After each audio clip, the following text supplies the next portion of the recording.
चलो होगी स्टार्ट। अच्छा बेटे हमने ना ग्रेविटेशन चैप्टर कर रहे हैं, लास्ट टॉपिक पेंडिंग है, वो करना आज कंप्लीट।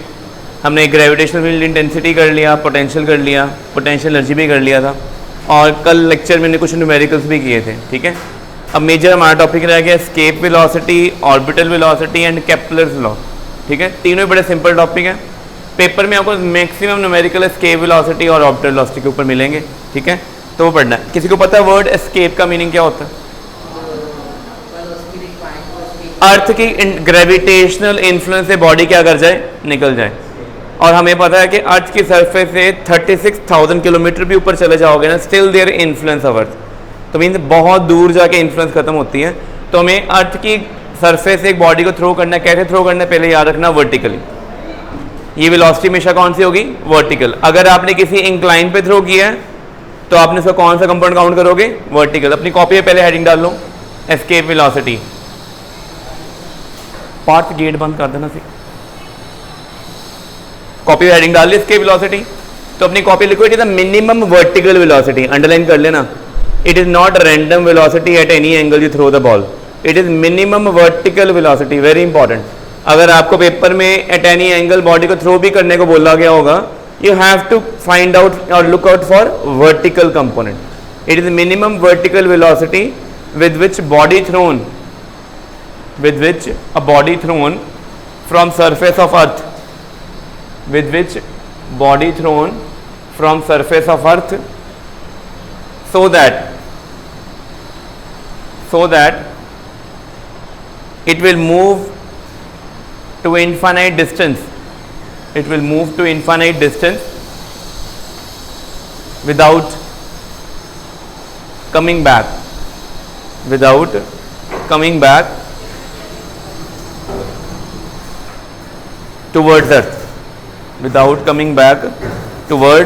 earth, ठीक है, कुछ भी कर लो, वेलोसिटी आपको मिनिमम इतनी देनी पड़नी है so that body will move upward और वापस ना आए।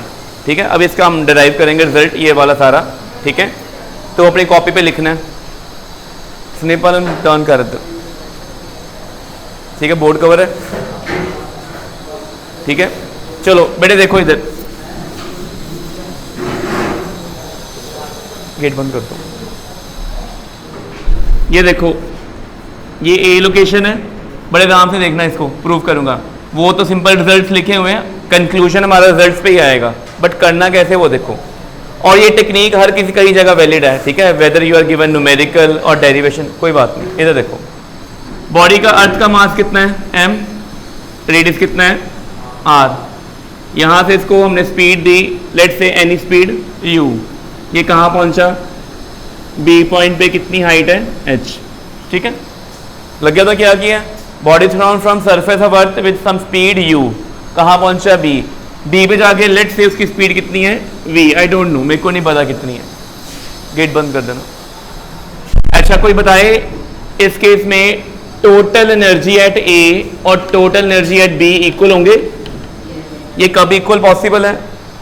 क्या अजम्पशन रखनी पड़ती है हमें, what we have to assume कि total energy initial and total energy final same रहे। It is only possible when, हाँ, सरफेस से ऊपर थ्रो की है, जब बॉडी ऊपर जाती है, एयर क्या करती है उसके मोशन को, अपोज करती है, रेजिस्ट करती है ना।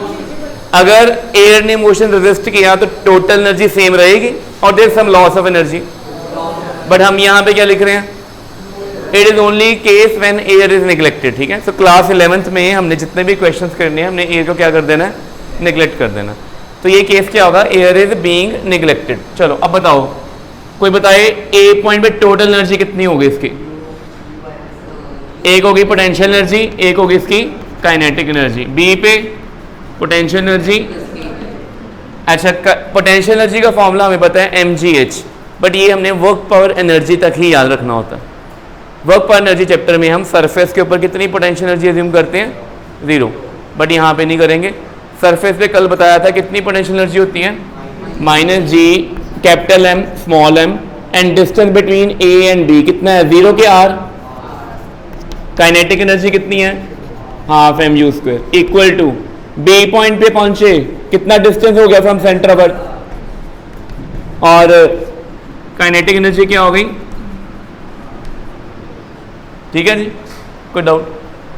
ये equation it is valid for every time, चाहे बॉडी स्केप करे चाहे बॉडी स्केप ना करे। अब बॉडी को कराना है स्केप, लिखो for escape of mass m, ठीक है। h कितना होना चाहिए? एस्केप का मतलब क्या है? कहाँ चल जाए बॉडी? जहाँ पे अर्थ की इन्फ्लुएंस ना हो। अगर ये अर्थ है और ये बॉडी में कोई पोटेंशियल एनर्जी नहीं है, तब इनमें डिस्टेंस कितना होना चाहिए? इन्फिनिटी। क्योंकि लास्ट टाइम पढ़ा था कि पोटेंशियल एनर्जी जीरो होती है, मैक्सिमम होती है अगर सेपरेशन क्या हो जाए? इन्फिनिटी। और पोटेंशियल एनर्जी मेजरमेंट किसको करती है, किसका मेजर होता है? Interaction between the bodies. अगर दो बॉडीज अट्रैक्ट करेंगी पोटेंशियल एनर्जी नेगेटिव, अगर दो बॉडी रिपेल करेंगी पोटेंशियल एनर्जी पॉजिटिव। तो आप देखो कि एच अप्रोच किसको कर रहा है? क्या लिखा मैंने यहाँ पे? अच्छा, अगर मैं इसके डिनोमिनेटर में इन्फिनिटी लिख दूंगा तो अभिनंदन आप बताओ कि इन्फिनिटी प्लस आर क्या होता है? आर इन्फिनिटी, और 1/इन्फिनिटी कितना होगा? तो ये पूरी टर्म क्या हो जाएगी? अच्छा, एस्केप करने के लिए कंडीशन क्या है कि एच अप्रोच किसको करें? इन्फिनिटी को। बॉडी ऐसी हो कि बॉडी बहुत दूर जा चुकी है, वहां पे जाके क्या हो? या तो रुक जाए या चलती जाए। क्या हो? वहां पे जाके क्या हो? रुक जाए या व्हेन जब बॉडी ने एस्केप करनी है तब बॉडी की स्पीड हमने कितनी थ्रो की है? ue, उसको बोलते हैं एस्केप वेलोसिटी। क्या बोलते हैं? अच्छा, अगर किसी बॉडी की स्पीड एस्केप ue है, आप ue से कम थ्रो करते हो तो बॉडी एस्केप करेगी। अगर आप ue के इक्वल थ्रो करते हो, ue से ज़्यादा करते हो, तो इसका मीनिंग कंडीशन फॉर एस्केपिंग क्या है? u should be greater than equal to ue। और फाइनल वेलोसिटी क्या होनी चाहिए? इन्फिनिटी पे पहुंच के कम से कम या तो बॉडी रुक जाए या क्या हो? चलती जाए। ये ठीक है? पहले आप इसको चलो इक्वल टू रहने दो कि हमने तो एस्केप वेलोसिटी का फॉर्मूला पढ़ रहे हैं, हमने एस्केप वेलोसिटी से थ्रो करना है। बहुत दूर जब बॉडी पहुंचेगी, is there any chance to come back? यहाँ तो बहुत दूर जाके बॉडी क्या कर सकती है? इट विल स्टॉप और कीप ऑन मूविंग। और कुछ हो सकता है? तो जब आपकी इनिशियल वेलोसिटी कितनी थी? एस्केप, और ये वर्टिकल थी कि एट एनी एंगल? अगर एट एनी एंगल होती तो क्या करते? इसका वर्टिकल कंपोनेंट निकालते। ठीक है, तो ये अपने कॉपी पे लिख लिया ना, it is always a vertical velocity, it is never horizontal, it is always vertical. और जब हाइट कितनी पहुंची तब जाके बॉडी की वेलोसिटी कितनी हो गई? यहाँ तो जीरो, यहाँ जीरो से ग्रेटर। ठीक हो गया? अब इसको सॉल्व करते हैं। ये जो इक्वेशन है इसमें ये टर्म तो क्या हो जाएगी? अच्छा, ये नोट कर लिया यहाँ तक, ऊपर से रेस कर दें।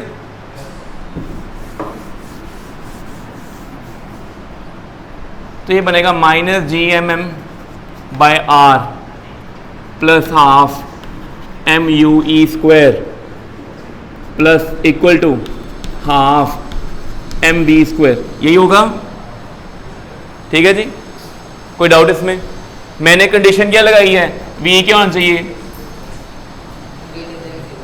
या तो जीरो या अच्छा, इस इक्वेशन में V आ रहा है स्क्वायर फॉर्म में कि V फॉर्म में है? मैं इसको स्क्वायर करूं, कोई फर्क पड़ेगा? ये स्टेप लिख ले नीचे। मैंने इसके साथ दोनों साइड पे हाफ m से मल्टीप्लाई किया, कोई फर्क पड़ेगा? ये क्वांटिटी किसके इक्वल है?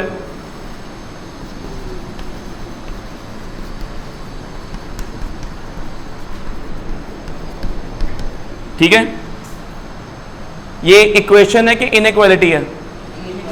इनइक्वालिटी क्लास 11 मैथमेटिक्स में है आपके, बड़ा छोटा चैप्टर है बट इंपॉर्टेंट बहुत है। यहाँ पे आगे इंपॉर्टेंस पता चलती है उसकी। इसको सिंप्लीफाई करेंगे तो ue आ जाएगा ऐसे।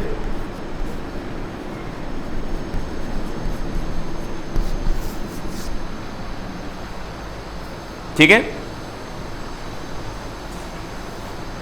क्या इस केस में m कौन है? पहले बताओ। चलो, मास ऑफ बॉडी के मास ऑफ अर्थ। अलग अलग प्लैनेट्स पे मास अलग होगा कि सेम होगा?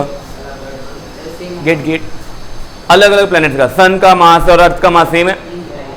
अच्छा, अगर किसी प्लैनेट का मास ज़्यादा हो गया वहाँ पे एस्केप वेलोसिटी क्या हो जाएगी? अगर मास कम हो गया, कम हो जाएगी। ठीक है, रेडियस, जितना छोटा रेडियस होगा एस्केप वेलोसिटी, ये तो हमें वैसे भी पता है, जितना स्मॉलर साइज हो अट्रैक्टिव फोर्स क्या हो जाती है? स्ट्रॉन्गर हो जाती है। अब एक छोटा सा क्वेश्चन आपसे पूछते हैं, मास ऑफ अर्थ कितना होता है? 6 × 10 पर। मैंने कल एक शॉर्टकट बताया था, जी इंटू मास ऑफ अर्थ की जगह क्या करें? तो अपनी कॉपी पे लिखो जीएम क्या होता है, स्मॉल जी आर स्क्वायर। किसके लिए वैलिड है?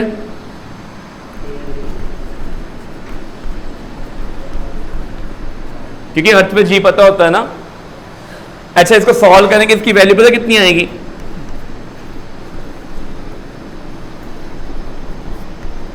11,200 मीटर पर सेकेंड। ठीक है, मतलब अगर अर्थ के सरफेस से कोई आपने सैटेलाइट लॉन्च करनी है, सैटेलाइट तो नहीं कहेंगे, रॉकेट लॉन्च करना है जो मार्स तक पहुंच जाए, तो मार्स तक कैसे पहुंचेगा? पहले अर्थ के इन्फ्लुएंस से क्या करना पड़ेगा? उसको एस्केप करवाना पड़ेगा। तो एस्केप करवाने के लिए उसको कम से कम ग्राउंड से कितनी वेलोसिटी देनी पड़नी है? इतनी ज़्यादा वेलोसिटी अटेन कैसे करेंगे? ग्राउंड पे बहुत ज़्यादा फ्यूल बर्न करेंगे, और फ्यूल की करेगा, एग्जॉस्ट लगाएगा ग्राउंड पे, एफर्ट, वो क्या होगा? उसका एक्शन। और ग्राउंड क्या लगाएगी रॉकेट के ऊपर? रिएक्शन। वो रिएक्शन फोर्स कितनी वेलोसिटी जनरेट करेगी? This much. अगर वेलोसिटी इतनी या इससे ज़्यादा जनरेट होती है तो बॉडी अर्थ को लीव कर जाएगी। अगर बॉडी की वेलोसिटी इससे कम है तो बॉडी वापस आएगी। ठीक है, क्लियर हो गई चीज़ पहला? अच्छा चलो अब बताओ फिर, एक क्वेश्चन है, अर्थ के ऊपर एटमॉस्फेयर है, मून के ऊपर क्यों नहीं है?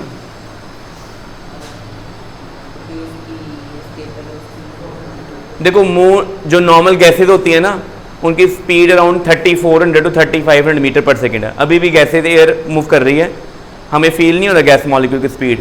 पार्टिकल साइज बहुत छोटा है, उनकी स्पीड कितनी होती है? 3000 से 4000 मीटर पर सेकेंड।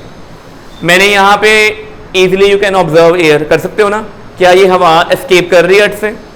क्यों नहीं कर रही? अगर एस्केप तब करना था अगर उनकी स्पीड कितनी होती, बट है इतनी स्पीड नहीं करेंगे। मून पे चले गए, कहते हैं मून पे हम ना कॉलोनी बना लेते हैं, मून पे जाके ना हम एटमॉस्फेरिक गैसेज रिलीज कर देते हैं। मून के ऊपर आपको पता है स्मॉल जी की वैल्यू कितनी होती है? 9th क्लास में आपने पढ़ा होना, 1/6 कितनी होती है? 1/6 ऑफ द अर्थ। मून पे जो एस्केप वेलोसिटी है ना वो 2 किलोमीटर पर सेकेंड या 2000 मीटर पर सेकेंड के आसपास है। वहां जाके हमने कॉलोनी बनाई, गैसेज रिलीज कर दी। वो गैसेज वहां पे जैसे एटमॉस्फेयर में आएंगी वहीं रहेंगी कि एस्केप कर जाएंगी? कारण उनकी स्पीड 3000 टू 4000 मीटर पर सेकेंड के मिड में है, but escape velocity on the surface of moon कितनी है? अराउंड 2 किलोमीटर पर सेकेंड या 2000 मीटर पर सेकेंड। तो पेपर में क्वेश्चन आ जाता है कि मून पे एटमॉस्फेयर क्यों नहीं है? आपने कभी नोटिस नहीं किया कि मार्स पे कहते हैं कॉलोनी बनाएंगे बट मून पे नहीं बनाएंगे? ऐसा क्यों? मून तो पास है।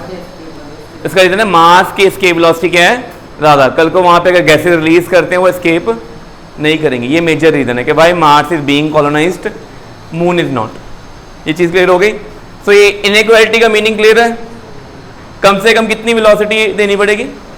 11,000। इसको 11.2 किलोमीटर पर सेकेंड भी कहेंगे, और ज़्यादा से ज़्यादा जितनी मर्जी, बट इससे कम नहीं। और ये वेलोसिटी हमेशा क्या होनी चाहिए? वर्टिकल। अब एक क्वेश्चन आपसे पूछता हूँ, मेरे को आंसर बताना। पेपर में क्वेश्चन आया कि अर्थ की सरफेस बॉडी को ना 30 डिग्री विद वर्टिकल ना 15,000 मीटर पर सेकेंड से रिलीज किया। बड़ा सिंपल क्वेश्चन है। बॉडी को वर्टिकल रिलीज किया कि इंक्लाइन पे रिलीज किया? कृष्णा बताओ। हाँ कृष्णा, तो देख, बॉडी की वेलोसिटी है वर्टिकल है कि इंक्लाइंड है? कितना एंगल बनाया वर्टिकल के साथ? एस्केप वेलोसिटी निकालने के लिए कौन सा कंपोनेंट चाहिए? हॉरिजॉन्टल के वर्टिकल? वर्टिकल कंपोनेंट कृष्णा बताओ कैसे निकालेंगे? वेलोसिटी का साइन कंपोनेंट के कॉस कंपोनेंट? कॉस, क्योंकि थीटा के साथ है। चलो निकाल लेते हैं। बेटे ये कितना आएगा? 15,000 cos 30 कितना आएगा? किसी को पता है? बेटे cos 30 कितना होता है? √3/2। √3/2 कितना होता है? 0.865। चलो जल्दी कॉपी पे चेक करो। 0.865 है ना, आप 0.8 से मल्टीप्लाई कर दो। 0.8 से अगर 15,000 को मल्टीप्लाई करें सिर्फ 0.8 से ही, तो ये 12,000 से ज़्यादा आता है आंसर। कितना आता है? तो बॉडी एस्केप करेगी कि नहीं करेगी? करेगी, क्योंकि इसकी वर्टिकल वेलोसिटी 11,200 से क्या है? ज़्यादा। अगर एंगल 60 कर देते, अक्षित आप बताओ, अगर एंगल यहाँ पे 60 कर दें, क्यों नहीं करेगी?